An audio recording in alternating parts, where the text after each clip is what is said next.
আজ আপনাদের সঙ্গে শেয়ার করছি আলু পটল দিয়ে চিংড়ি মাছের বাটি চচ্চড়ি। আলু পটল দিয়ে চিংড়ি মাছ তো আমরা খেয়েছি, তবে বাটি চচ্চড়ি বানিয়ে দেখুন, অসাধারণ স্বাদ হয়। খুব কম উপকরণে এই রান্নাটা হয়ে যায়। তাহলে দেখতে হয় রান্নাটা। আমি এখানে পটল খোসা ছাড়িয়ে পাতলা পাতলা করে কেটে নিয়েছি। খোসাগুলোকে সব থেকে প্রথমে কেটে তারপর দেখুন সব খুব পাতলা করে ঝিরিঝিরি করে কেটেছি। আলুও খোসা ছাড়িয়ে ঝিরিঝিরি কেটেছি, পেঁয়াজও ঝিরিঝিরি করে কেটে নিয়েছি। সব পরিমাণ আছে। এরপর যেই পাত্রতে রান্না করব সেই পাত্রতেই দিয়ে দিলাম কুচিয়ে রাখা পটল, আলু, তারই সঙ্গে দিয়ে দিলাম পেঁয়াজ। অসাধারণ স্বাদ লাগে এই রান্নাটা। আমি বন্দনা, আমার চ্যানেলে আপনাদের সবাইকে স্বাগত জানাই। এরপর দিয়ে দিলাম হলুদ গুঁড়ো,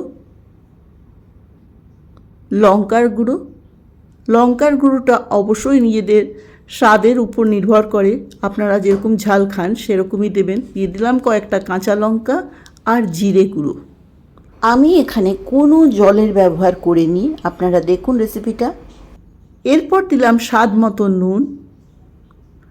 তারপর আমি চিংড়ি মাছটাকে পরিষ্কার করে ধুয়ে জল ঝরিয়ে রেখেছিলাম, দিয়ে দিলাম চিংড়ি মাছগুলো।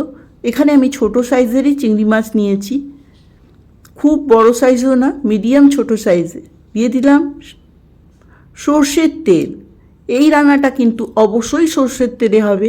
এরপর আমি হাত দিয়ে ভালো করে মাখতে হবে, অবশ্যই হাত দিয়ে মাখতে হবে। আরও কিছুটা পেঁয়াজ কুচি আমি দিয়ে দিলাম এর মধ্যে, ভালো করে মেখে নেব।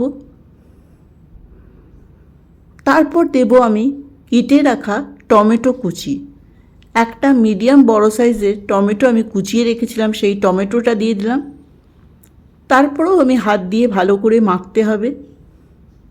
খুব তাড়াতাড়ি এই রান্নাটা হয়ে যায় আর খেতে অসাধারণ লাগে। ভাতের সঙ্গে আর অন্য কিছু লাগবে না। এরপর ঢেকে আমি হাই ফ্লেমে 5 থেকে 7 মিনিট বসিয়ে রাখব।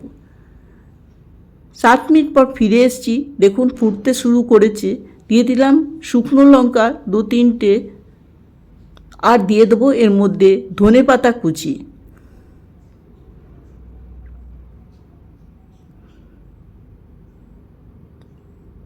পটলগুলো খুবই কচি, হালকা সেদ্ধ হতে শুরু করেছে। এরপর ভালো করে নেড়ে ফ্লেমটাকে লো রেখে আমি আরও 10 মিনিটের জন্য বসিয়ে রেখেছি। দেখুন 10 মিনিট পর পুরোপুরি মজে গেছে। আলু, পটল, পেঁয়াজ সব একসঙ্গে মিশে গেছে। অসাধারণ লাগে খেতে। এক থালা ভাত শেষ হয়ে যাবে। এই রান্নাটা প্রথমবার আমার চ্যানেলে আপনারা পাচ্ছেন। করে দেখুন। আলু দিয়ে তো চিংড়ি মাছের বাটি চচ্চড়ি খেয়েছেন, কিন্তু আলু পটল দিয়ে বানিয়ে দেখুন, অসাধারণ লাগে খেতে।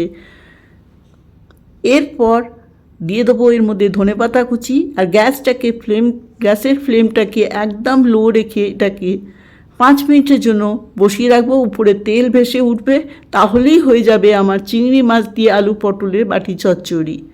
আজকের রান্নাটা আপনাদের কেমন লাগলো এটা অবশ্যই আমাকে কমেন্ট সেকশনে জানাবেন। যদি ভালো লাগে লাইক শেয়ার করবেন। আর এখনও পর্যন্ত যদি আমার চ্যানেলটিকে সাবস্ক্রাইব করেনি তাহলে বলবো প্লিজ সাবস্ক্রাইব করে চ্যানেলটাকে বেলটাও অন করে দেবেন। নতুন রান্না আপলোড করলে কিন্তু নোটিফিকেশান আপনাদের কাছেই পৌঁছে যাবে সব থেকে প্রথমে। এরপর আমি পরিবেশন করে দিচ্ছি গরম ভাতের সঙ্গে। দারুণ লাগে এই আলু পটল চিংড়ি মাছের বাটি চচ্চড়ি। আজকে রান্নাটা দেখার জন্য ধন্যবাদ। আবারও কোনো নতুন রান্না নিয়ে আপনাদের সঙ্গে দেখা হবে।